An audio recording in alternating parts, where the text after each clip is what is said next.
Hi, everybody.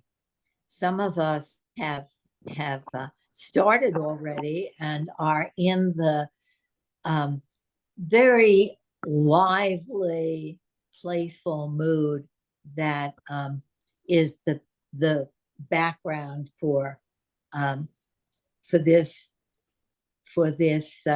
reflection um, on improvisational memoir.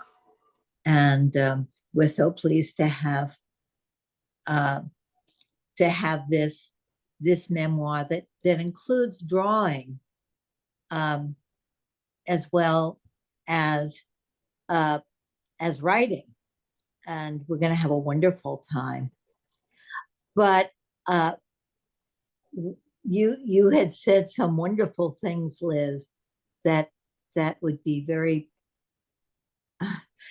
apt to share with the group when you start. Shall I say, Liz, that you're a psychoanalyst, a psychotherapist, um, a writer, memoir writer, um, a stand up comic? Or shall I leave it to you? I think that's probably a lot. Ah, Good morning. Hi. I feel somewhat compromised because I'm at the end of COVID and I'm not clear if what my voice is going to,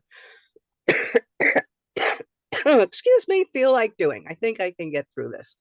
Um, so, good morning. I'm going to talk a bit this morning, showing two parts of a graphic memoir that I've been writing for years.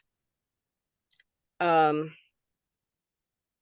I'm up to 5 years old now, so I'm going to have to live to be about 200 in order to get up to the age I am now. Um, so what I want to do, oh, okay, before I forget, if you want to draw, because we're going to have a couple of pauses where you can draw about yourself. If you could get whatever you like to draw with out, paper, pencil, anything you have.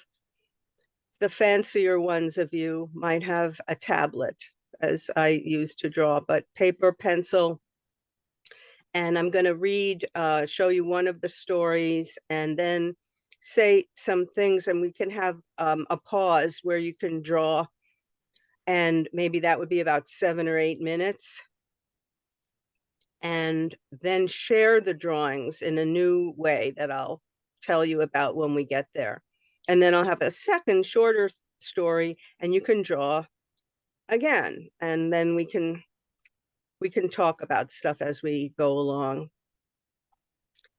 So I'm going to start. This is the technical parts of this really scary parts. I have to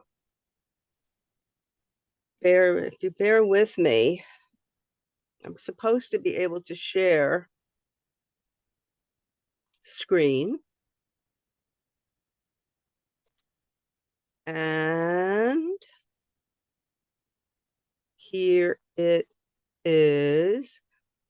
Can you see this? Can people tell me that they can see the screen with growing in my gray kindergarten in front of them? very easily. Very well. Yay. Okay, so I'm just going to go with the first story now.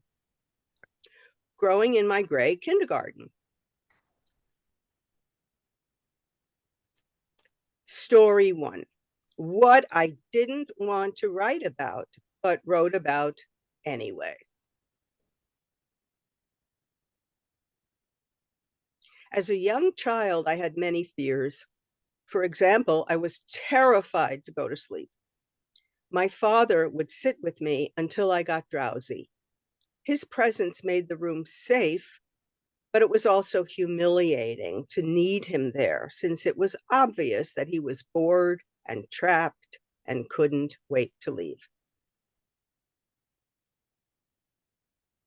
Sometimes when my father couldn't stand sitting in my room anymore, He'd ask if it would be okay if he left, and I'd feel too ashamed to say no.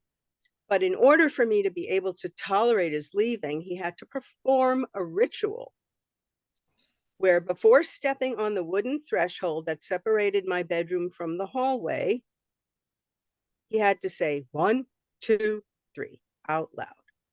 Then, when he was standing on the wooden divide, he had to say 1, 2, 3 again. And finally, when he was beyond the wooden divide and in the hallway, he had to say 1, 2, 3 again. And now I was barely able to let him go. Now I have to do a little something here technically because this picture is too large. I don't want to have to scroll. So I'm just going to make it a little smaller. Hope this will help. Okay. Oh, no. Okay, that did not work. At family events, I was too terrified to sit at the children's table. The few feet away from my mother seemed like miles. And my cousins are saying, why won't she sit with us?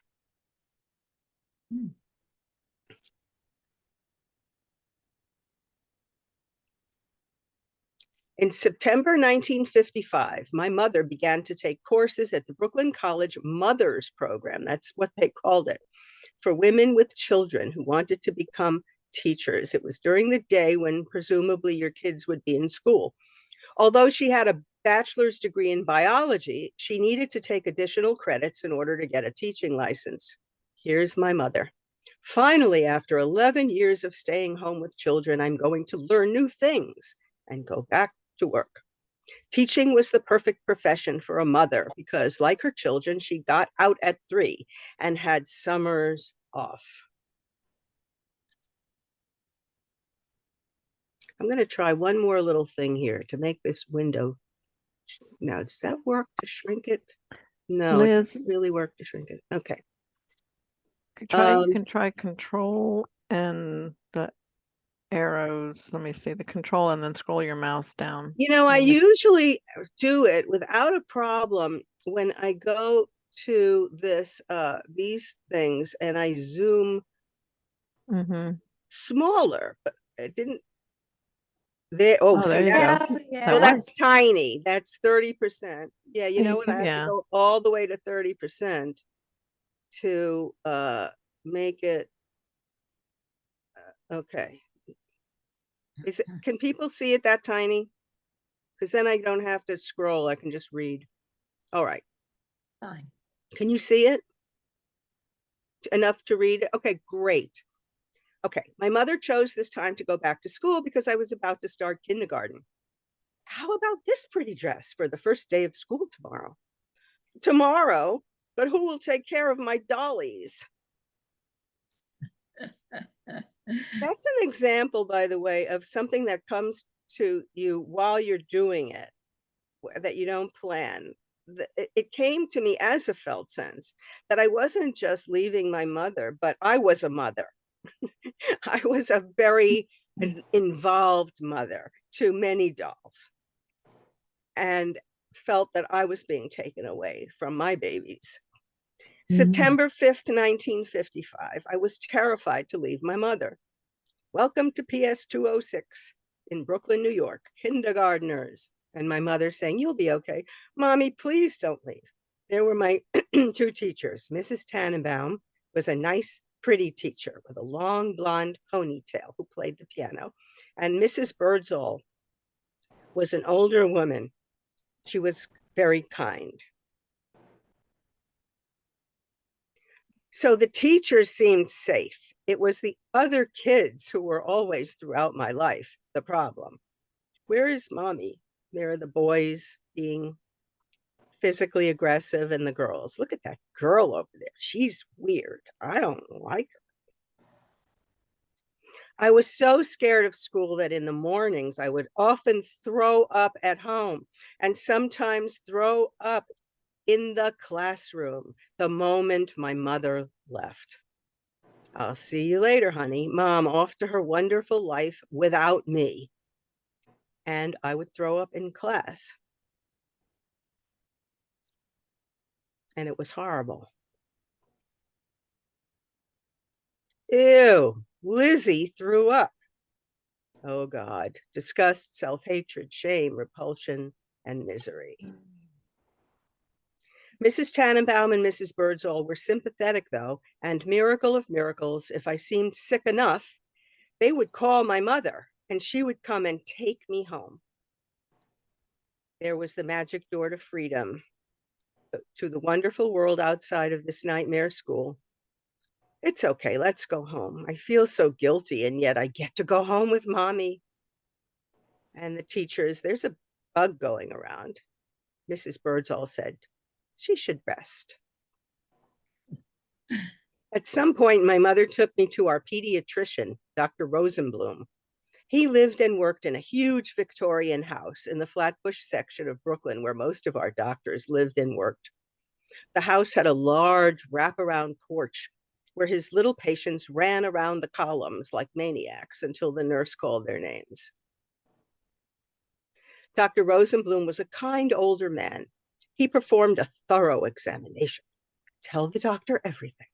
Does this hurt? I don't know. Everything did not include terror of being without my mother. Then we went into the office and Dr. Rosenblum wrote a prescription for my mother to fill. Give her 1 teaspoonful before she goes to school in the morning. It will help with the nausea. I guess I really am sick. Thank you, doctor. Then my mother told him that she was taking a course in endocrinology. And he opened his desk drawer and took out a copy of a paper he had written about a girl with cretinism. Cretinism refers to the congenital hypothyroidism, or underactivity, of thyroid glands during early childhood, leading to stunted growth and mental retardation. And there was an awful picture of a girl about my age with cretinism.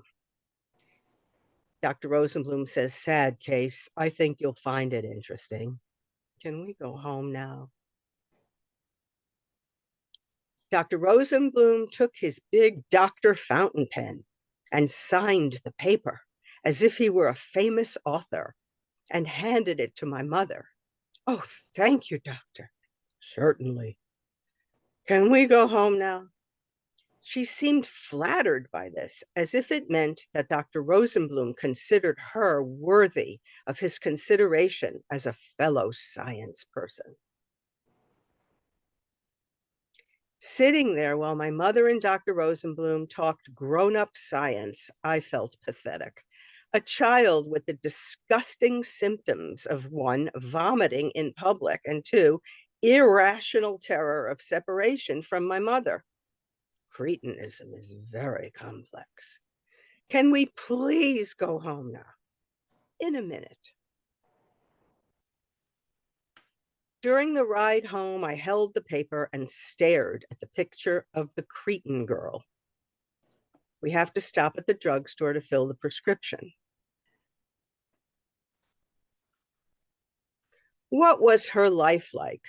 She was clearly more doomed than me, but maybe having a condition with a name was better than having the weird unknown thing that was wrong with me. From the outside, I had no trouble passing for normal. I was an attractive little girl. She's adorable. Oh, a real cutie, likable. And there I am with my cute little non-Jewish face, which I was called my whole childhood. She doesn't look Jewish, which was a good thing. That's a whole other story. My weirdness was inside. The next morning, my mother gave me a spoonful of the medicine that Dr. Rosenblum had prescribed. It was emerald green and looked very potent. I really trusted Dr. Rosenblum and was sure that the medicine was the answer. It wasn't. Bye, honey. See you later. And there I go, throwing up again in terror. Mrs. Tannenbaum, Lizzie threw up again, says the helpful informant. There is one in every class. Eventually, I got used to being at school without my mother, and I stopped throwing up. But the shadow of the Cretan girl still haunts me. For example, I realized actually writing and drawing this memoir for the first time just in the last month. I did this. Whenever I meet someone new, I feel that I can say, "Hi, I'm Liz." But Cretan girl is behind the scenes threatening to show herself. And I'm going, "Stay away, Cretan girl, stay away." And she has followed me around. And that's the story. So here are some things that I've been thinking about, and I wanted to share with all of you this morning before we draw. I used to think of writing memoir as I used to think of psychotherapy, where the job is to retrieve memories as if the memories are in lockboxes and you have to find the right combination and you're just going in.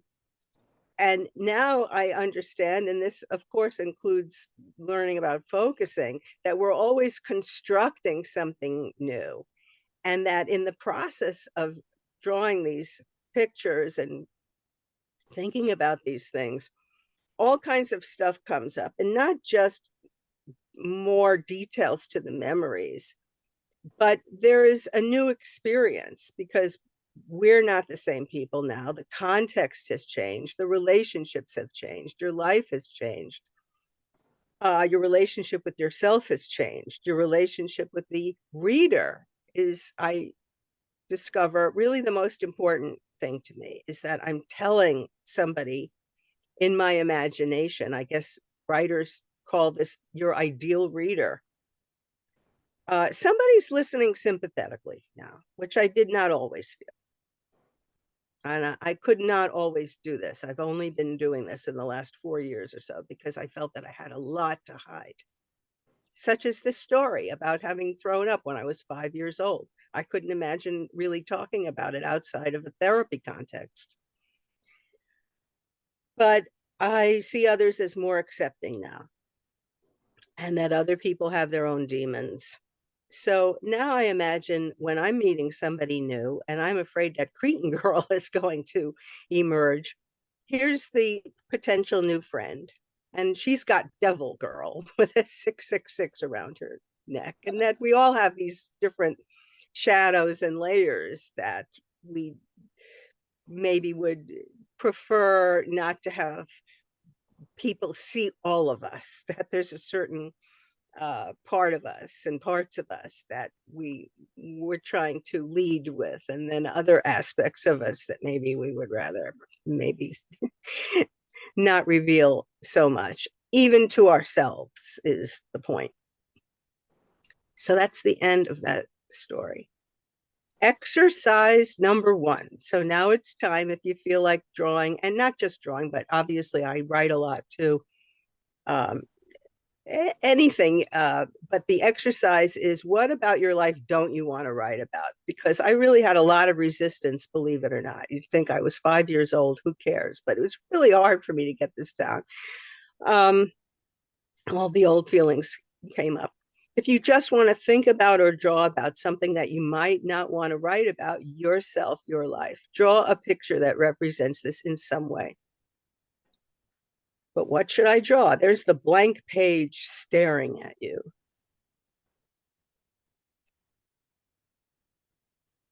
Here are some helpful prompts.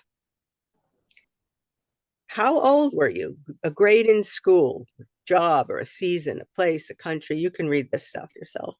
Felt senses, dread, excitement, neediness. What comes up for you when you think about something that you might not want to draw, or you might not want to talk about, or you might not want to write a caption about?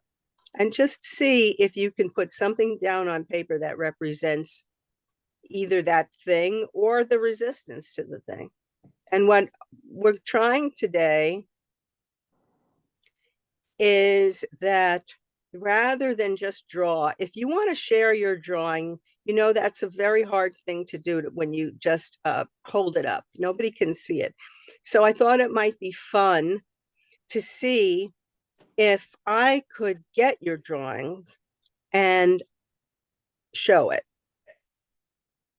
And I have a Gmail account for that purpose called hereismydrawing@gmail.com. So let's take about 7 minutes to 8:45 and hang out with your paper and pencil and email, if you feel like it, to hereismydrawing@gmail.com. And I'm going to drink my coffee.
So we have about 2 more minutes.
Okay, so that's about 7 minutes, and I'm going to check my email at hereismydrawing@gmail.com to see if I got mail. Okay. Now I'm confused. Not sure how to get there. I think it would be good if we came back together while we're Yeah. waiting for the mail. Well, I have a whole technical thing here where I now can't find the window for the mail. I'm gonna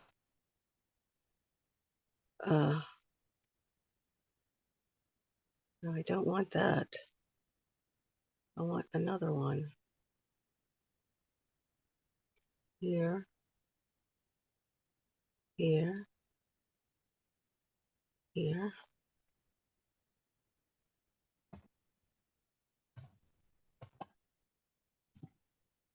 Oops.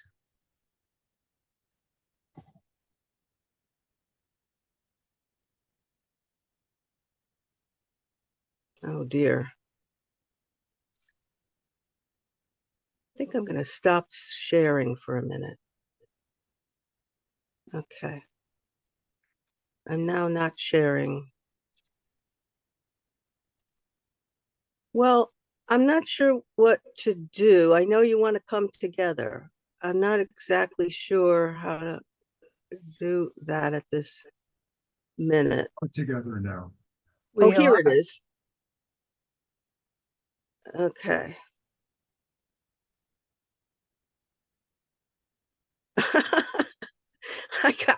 I got one piece of mail. Liz, I need more time and I need to see the address again. You need more what? I need more time and I need the address again. Okay, so take more time. The address is hereismydrawing@gmail.com. Got All it. one word. Download. Okay. The person who sent me a drawing, do you want to talk about it? Do you want me to show it? Hello?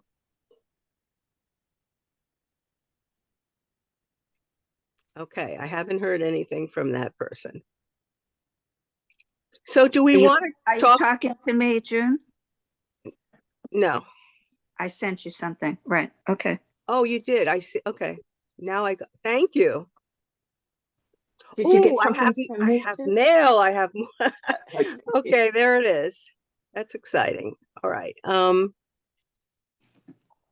Sorry that this is a little wonky. I've never done this before. Okay, I'm downloading. And then I have another one. Downloading. And if anybody wants to say anything, please, because I know this is boring, but I didn't know how it was going to work. Yeah. My microphone down. I was wondering if the people that shared their drawings, I'm going to make an assumption that if they sent them, they were okay with them being shown. And I don't know, you might want to verify that and then You're right. maybe show them and just let them be anonymous unless somebody wants to speak to or Yeah. about theirs. It's a suggestion. Right. So I thought that if Good. somebody sends me a drawing that they want to have it put up, and then I thought that please, anybody, if you have any comments or about what I'm saying right now, my plan was to put the drawings up one by one. And if, whoever wants to talk about their drawing, please go ahead. Does that sound reasonable? That if you want to share your drawing to the extent that you emailed it to me, that you might want to identify yourself and talk about it, or? Mhm. Sounds Okay. good. Yeah, I have 3. So, okay. What I need to do, sorry, I knew that this was gonna have, okay, I'm bringing the Zoom window up, and now I'm going to do this, and now I don't know why. Sorry? No, I'm sorry, talking to myself. Okay, talking to oneself, very welcome in this Help for Helpers presentation. Here's what I'm trying to do. I am trying to share my screen again. Here it is. Okay, so now I need to find the desktop share. And now I'm going to put up a drawing. Okay. Now that's fascinating because it's upside down. Okay, let's see how I can turn it around. There's a little circle. Yes. Yes. Oh boy. Mm. My favorite emotion. Mm. Would somebody like to own this? I will own this. Hi, Laura. Hi. Yeah, so I spent most of my time reviewing my childhood, maybe, the example, like what did I not want to share, which is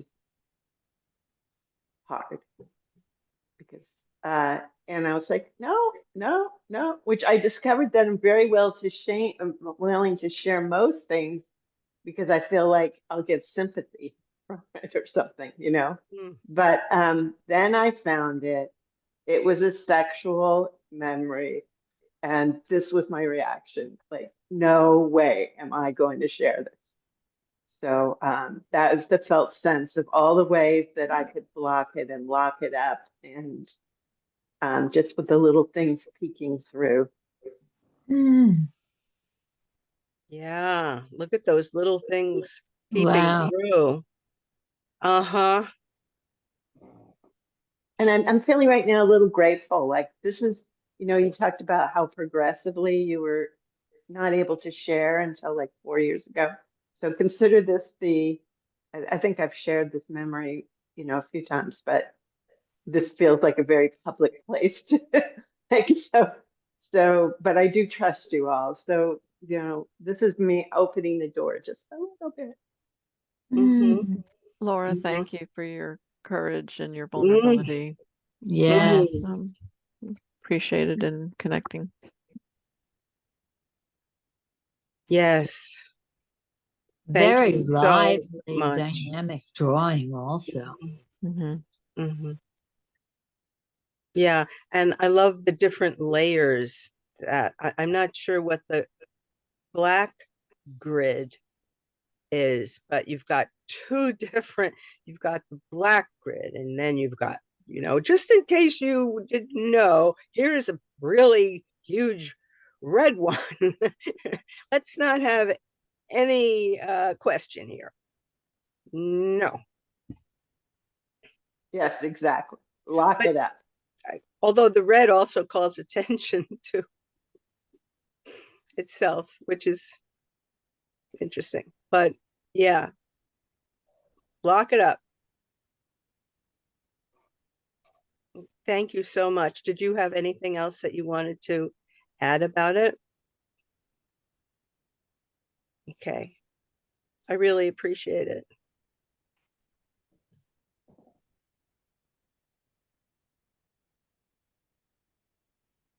Okay.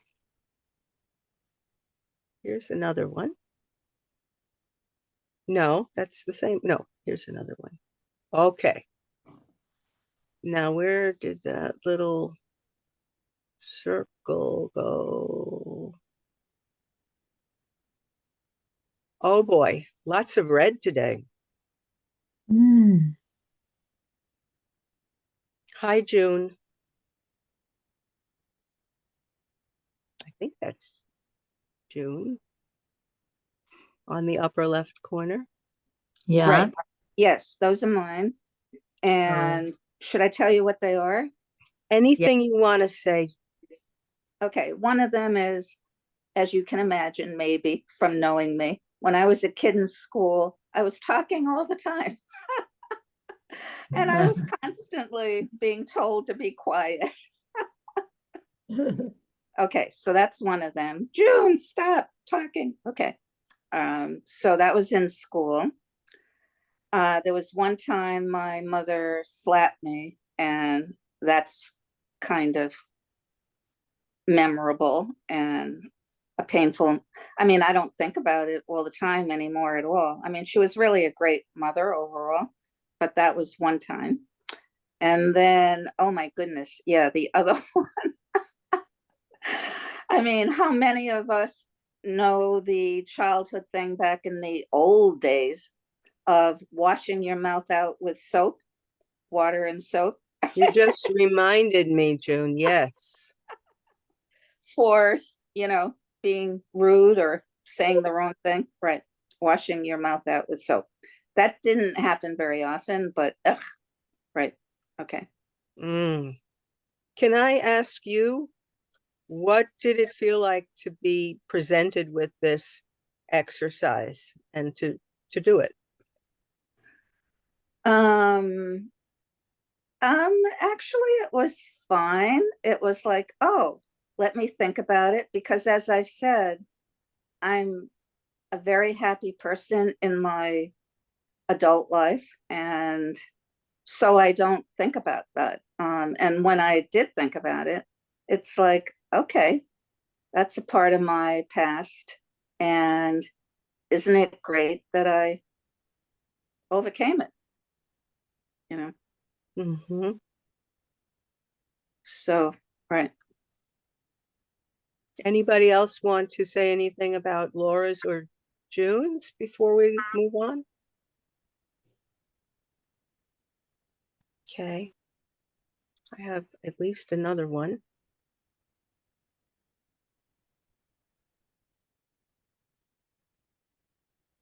Would anybody like to own this drawing?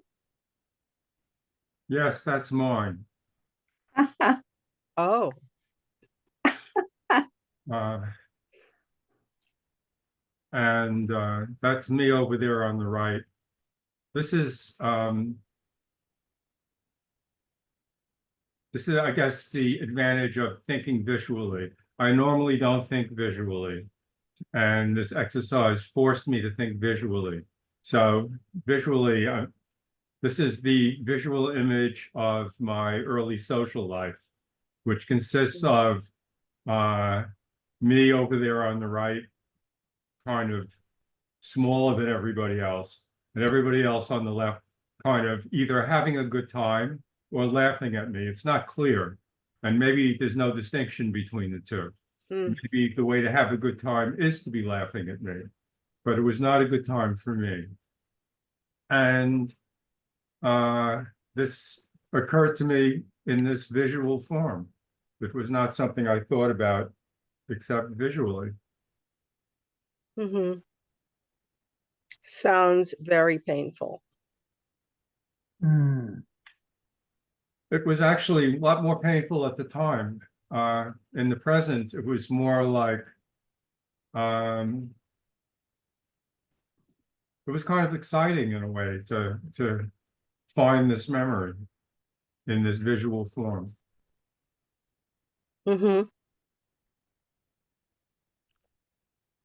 Well, that's what I've found too. And I've gone from thinking that I can't do this because I can't draw very well to actually using it as a plus, in a sense, that I am not baked in to certain patterns, you know, as people are maybe who have been comfortable with drawing all their lives. It's new, so it lends itself to new experience. As you were saying, Jim, that Yes, it's a new thing to picture something. it's new, and clearly I don't draw very well either, as you can see. Well, You can not see. But my father, being a visual artist, he drew very well. And when I would draw something as a kid, he would look at it and say, "You can draw better than that." So he was laughing at me too. So drawing can be so fraught because it's all tied in with talent and you know, all that overlay that Yeah, we're it's not told. supposed to be expression. It's supposed to be performance. It's supposed to be a finished product to put on the market. You're only supposed to do it if you're good at it. Exactly. And if you're bad at it, you should say shame and cover it up in red. Right, right. I just wanted to like sort of have it give you a reflection or resonance. I mean, I feel like all the movement and action in there, you know, that like it's not like fixed perfect drawing, but there's for me those lines, they just show a lot of emotion, and then the separation of space between the little figure on the right and then all of those people, and they almost seem like a big creature, you know, many-headed creature, and then feeling the separation there, it's like, wow, got it right away, you know.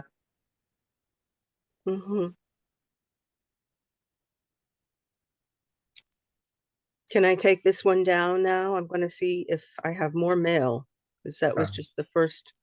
Okay, I'm going to take that down. Hi, Liz and Jim and Laura and June. I'm just wondering before any more goes up, just thanks for sharing that. But I'm just kind of like really wondering creatively what happens or what can be drawn now to help those aspects of way back there in the well, I won't say how long the past is, but you know, if it's now and if those parts are vulnerable, you know, how can we just meet them in a different way?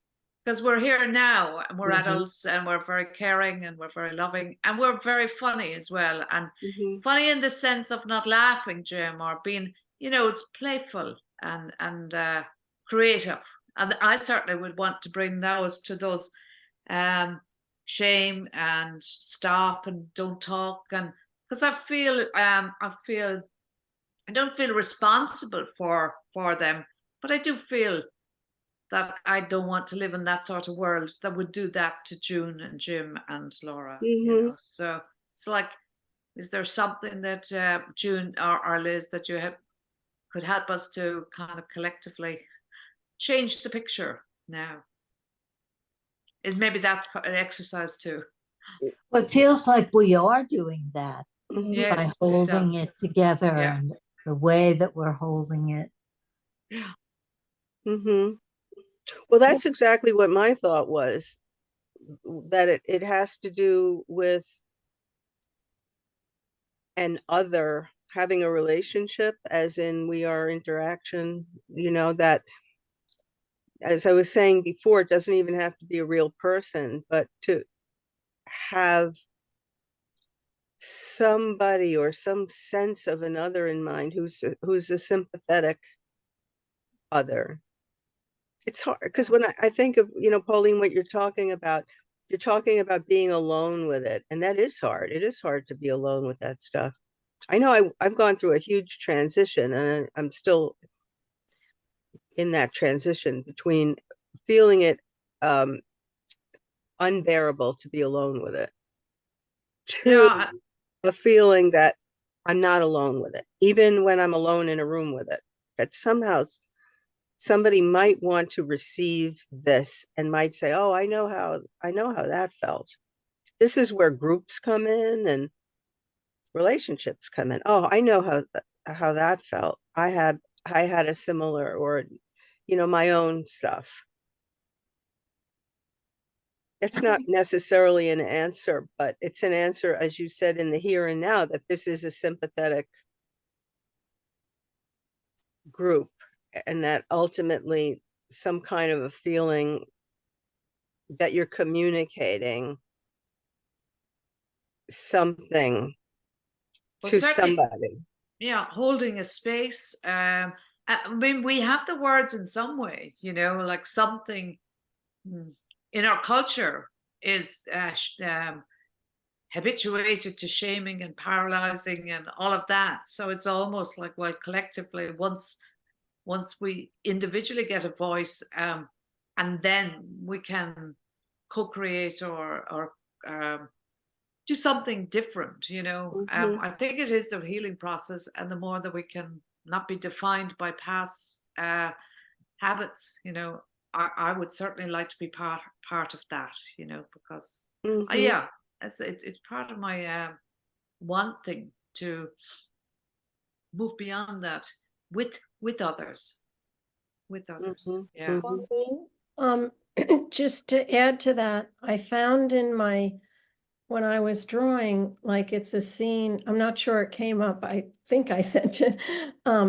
But a scene of watching on the stairway into a kitchen that when I was like 4 or 5, that I've had many times. I've like had this scene in my mind many times. And it's watching a person taking care of me, doing cooking, and I'm asking, where's mommy? And Bessie is saying at a prayer meeting, and I was like amazed at just that little scene. The emotions came up of a mommy not being there, and it was like a symbol of, this was one incident in one picture, but for me, emotionally, it just captured so much.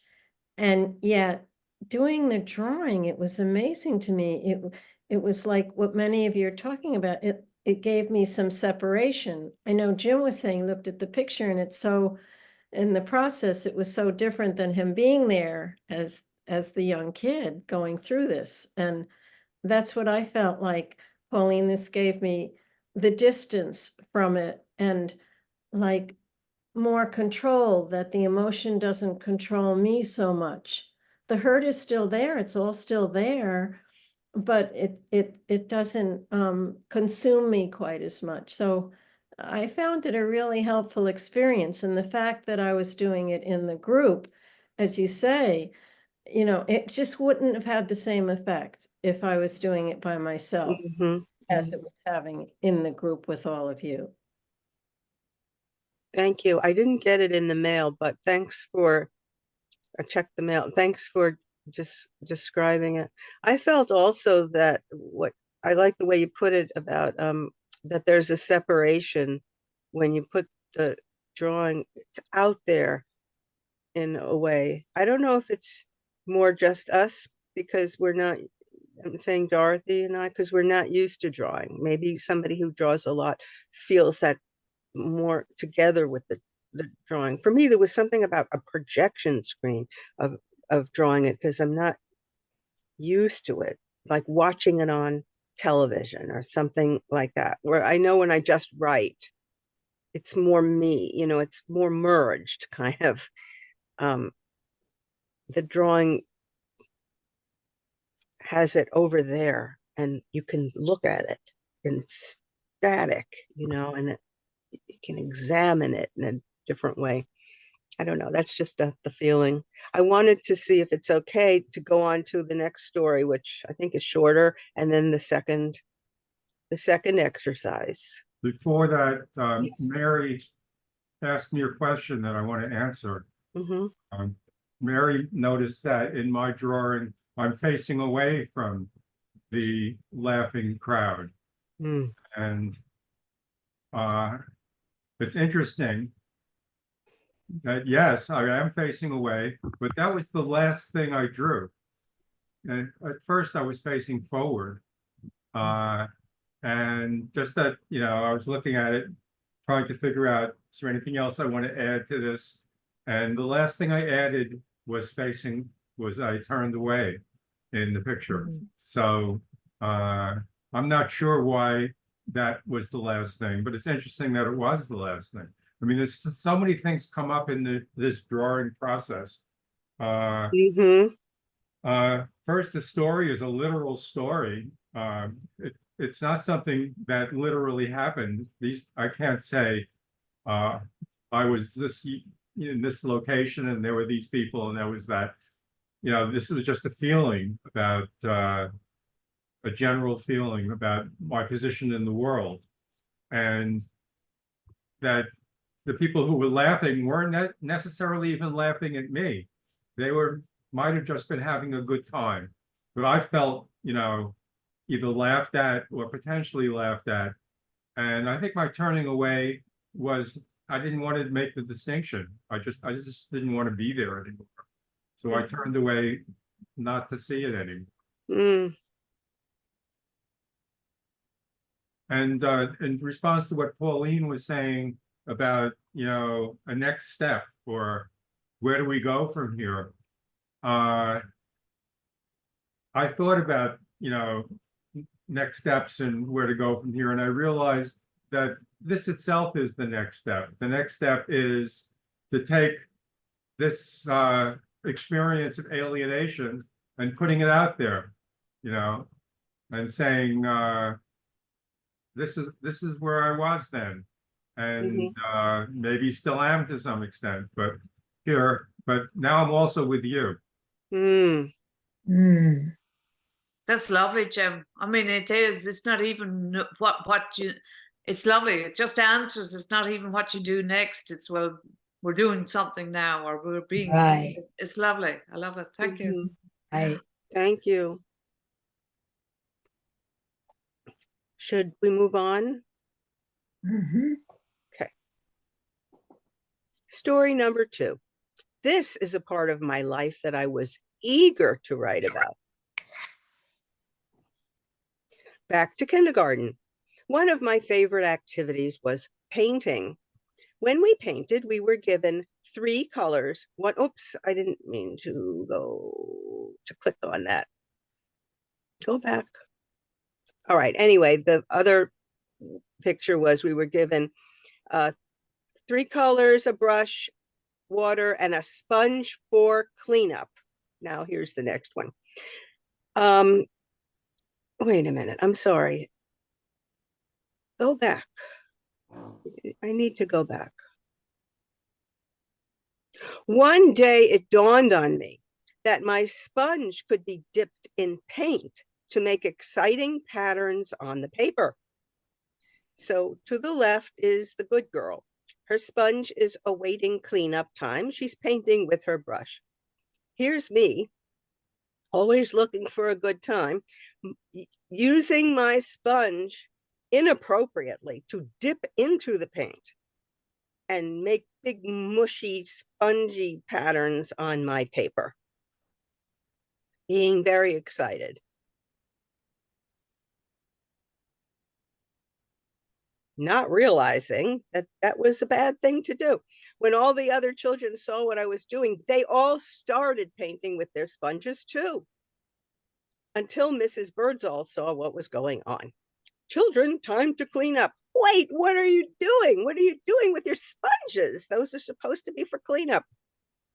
And there I am, the ringleader, unwittingly. Lizzie started. We were just copying Lizzie. It was Lizzie's idea.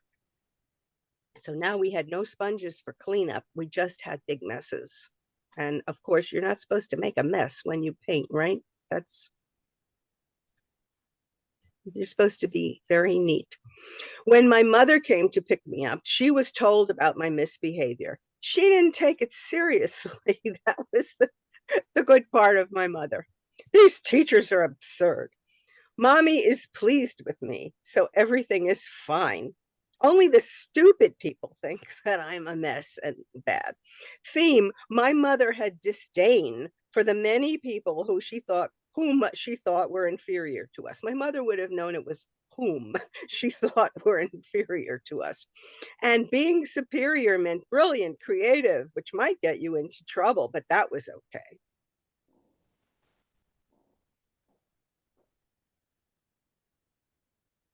As for me, being a criminal was so much better than throwing up in terror because I missed my mother. The next day at school, I felt better, stronger. I followed the rules now, but inside, I knew I had some alpha qualities that could elicit a bit of admiration on the part of my peers. There's me, now a reformed art citizen, using my sponge appropriately only for cleanup, and drawing a nice little tree like all the other kids. Theme, acting out gives me power and is the greatest anti-anxiety medication of all. And yet, there is often a price to pay. More about that later. Exercise number 2. What about you, your quote unquote life? Are you eager to write about? Why? What are the feelings, the felt senses, the thoughts that come up about this? What do you want to show us? What do you want to show off to us? If you would like to do another drawing, here are the little prompts again and the email address. Here is my drawing at gmail.com. So it's 9:16, maybe at 9:23 we can stop.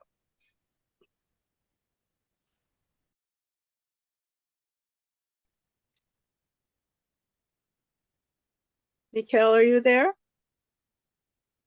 I am. Do you want to say something? Oh, that's a very elaborate Like, drawing. wow, Wow. that's something. Now Let's you know say why I was impressed with your drawings.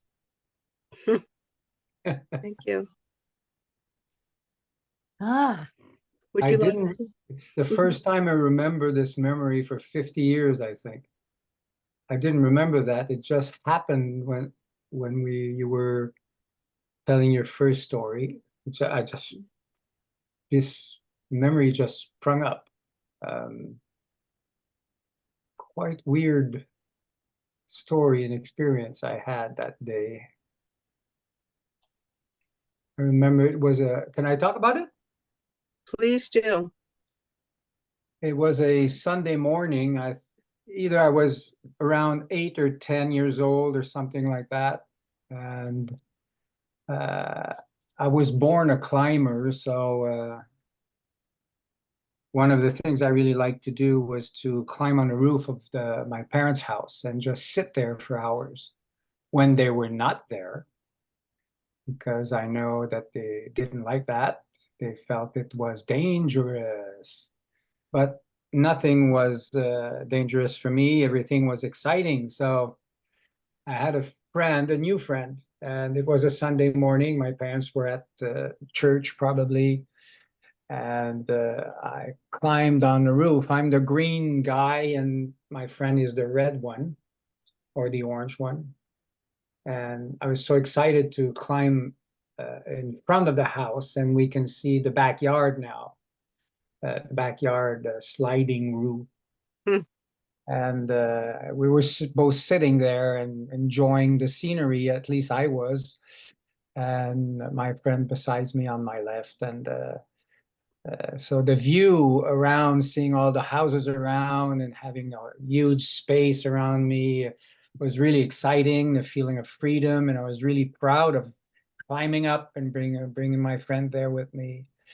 And the breeze, because I really like I'm a Gemini, so I'm a wind sign, and I like the breeze. And then the view, which became orange because I saw my parents' car coming back home, and we were on the roof. No way we would climb down facing the street because the car was going to arrive there and they would see us. We wouldn't have time, so we needed to climb down from the backyard.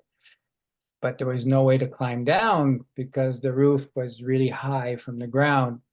So I slid down really close and hung myself on the telephone wire and climbed down.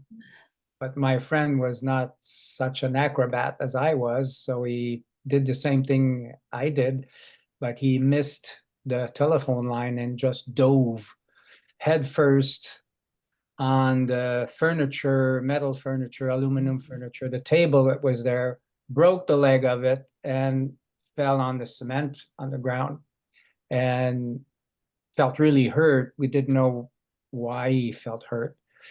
But eventually, a few days later, I went to see him again, and his arm was in a cast, and he had broken his arm. Oh, So, God. but that was me, it's like feeling so much excitement, and that has been kind of a storyline for me.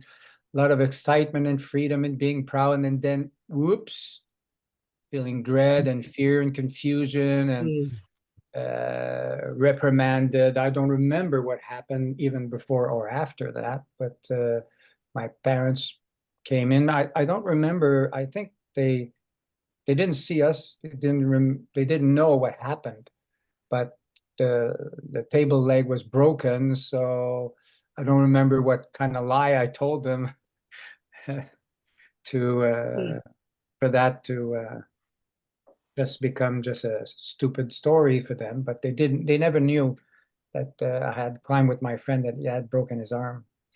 So incredible story, it's like I was 8 or something like that, or 9. And you were eager to tell us the story. Well, a little bit like everyone was saying, it's like something from our past that we're not quite comfortable with, and for me, what it says, it's kind of I'm 8 years old, so for sure I didn't have a very keen sense of judgment or appreciation to people's comfort zone about doing the things that were coming easy for me. When I was 3 years old, I was climbing trees. The firemen came, didn't take the cat down the tree, took me down the tree because I climbed up and couldn't come down. But that was my story from 3 years old. I was doing climbing buildings and everything when I was younger and going on the roof of the house. That was mundane. That was ordinary stuff for me, but not for my friends. And sometimes I bring them doing Your things. superpower. Yeah, and that's why there was confusion because I didn't understand how come he missed the telephone line. How can that happen? It's so obvious, it's like, but I was doing that often. And why to share it? I'm not sure. It's just the only kind of story that I felt compelling for now. Yeah. I had a few other instances, but for whatever reason, I started to draw the house, and then it sort of confirmed the idea. Thank you. I think we're gonna have a couple more. Thank you for listening. Sure. Oh, there. Okay.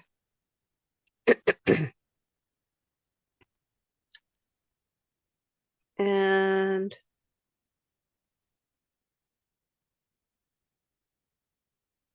who would like to take ownership of this drawing? I'm afraid it's me again, Laura. Yeah, so in terms of process, I just had the experience doing this too, that give it a name, a memory that I have that I'm very proud and fond of from college. In fact, I may have already told it to you, Liz. And yet drawing it gave it a more, it gave it a place, it gave it, I don't know if a label is right, or it gave it a container so that this is, I was at a meeting and this represents all my classmates, all the different triangles.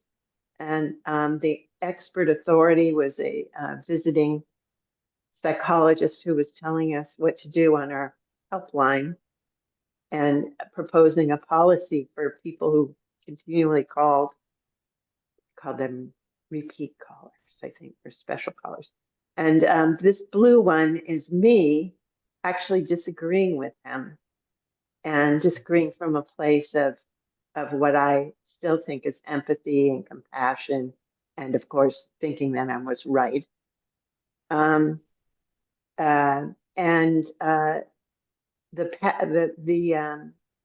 policy passed, but I felt very powerful. It kind of made me internally feel powerful, and my peers elected me that day to be representative of them organization. So Wow. it sort of was that transfer, but this is the new part, that it was an inner authority that I got. So from, the psychologist, we were undergraduate psychology majors for the most part, to no, I trust my perception of the situation and what's acting with compassion. And can being see the validated power. in a weird way. Yeah. You can see the power in the shapes and all those pyramids. Yeah. Thank you. Thank you. Thank you. I'm aware of the time. So there's Pauline's. I just want to try to get that from the email, and that's the last one because it's Pauline. Is this you? Is this yours? Yeah, I wasn't quite sure whether I'd hold it. It's obvious that it wasn't actually done just now, but it is something that I created just as a kind of a symbol. And as in this, just today, understanding the difficulty or the shame of owning something. I wouldn't even call it a superpower, even though that, just being saintly or whatever. When I begin to believe, then that's very threatening, So, and just during this, sort of really just talking back to God and say, what is your problem?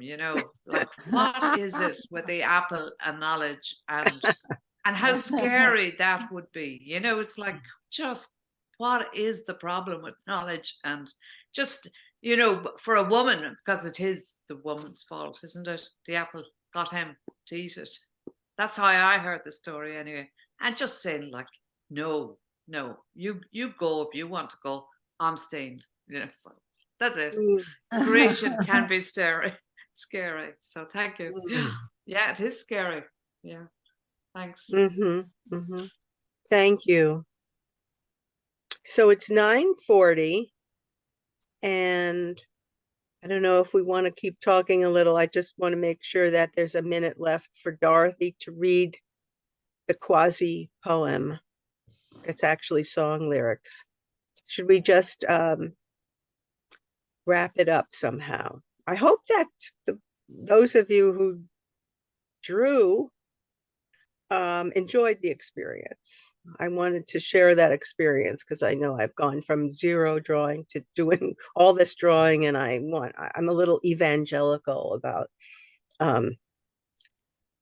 putting marks down on paper that aren't words. Yeah, I guess I wanted to say a little bit about that I find for myself with all the school and everything that words can really get in the way, as well as be very obviously useful tool. And I found that the drawing kind of avoids a lot of the conceptual stuff, especially that's kind of baked in, that the words tend to go to the same places, sort of calcified, especially about these memories, especially if you've had a lot of therapy, it kind of have the same words over and over again. And when I put the words away or just have a few words and let myself just draw, it's coming from another place. It's I don't know, maybe, Laura, you probably have left brain, right brain things to say about it.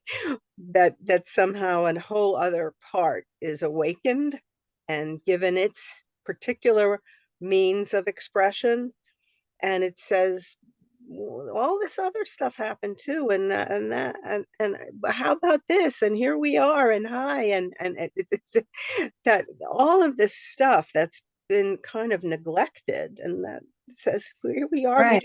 We're not that verbal, but we still have, we would like recognition, please. Could I just suggest one other thing?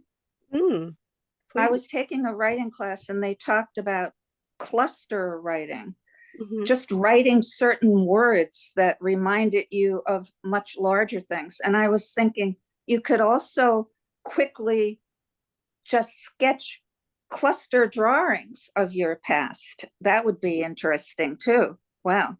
Very. Yeah. You mean kind of just this and this and this and Yeah, little pictures that just reminded you. Like, Oh, for lovely. instance, I just drew some eyes because I was an observer of, what. So just things that remind you of different places in your life. Cluster drawings, Mhm. right? Thank you. Thanks everybody who was participating, listening here in one way or another. And I gave Dorothy some song lyrics to read instead of a poem. Maybe we might want to come back together. And Liz, thank you so much. This has Thank you. been wonderful.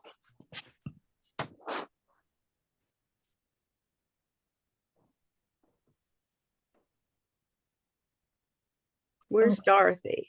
Here I am. Hi, Dorothy. As Liz said, from one of her favorite bands, excuse me, They Might Be Giants, comes the song, sorry, Dr. Worm. They call me Dr. Worm. Good morning, how are you? I'm Dr. Worm. I'm interested in things. I'm not a real doctor, but I am a real worm. I'm an actual worm. I live like a worm. I like to play the drums. I think I'm getting good, but I can handle criticism. I'll show you what I know, and you can tell me if you think I'm getting better on the drums. I'll leave the front door unlocked because I can't hear the doorbell when I get into it. I can't tell if you are watching me twirling the stick when I give the signal, my friend, Rabbi Bois, will play the solo. Someday, somebody else besides me will call me by my stage name. They will call me Dr. Worm. Good morning. How are you? I'm Dr. Worm. I'm interested in things. I'm not a real doctor, but I am a real worm. I'm an actual worm. I live like a worm. Thanks. That was a fabulous reading. Thank you, everybody. Thank you. Thank you, Liz. That was really fun. Very creative and very ambitious, technically. Thanks.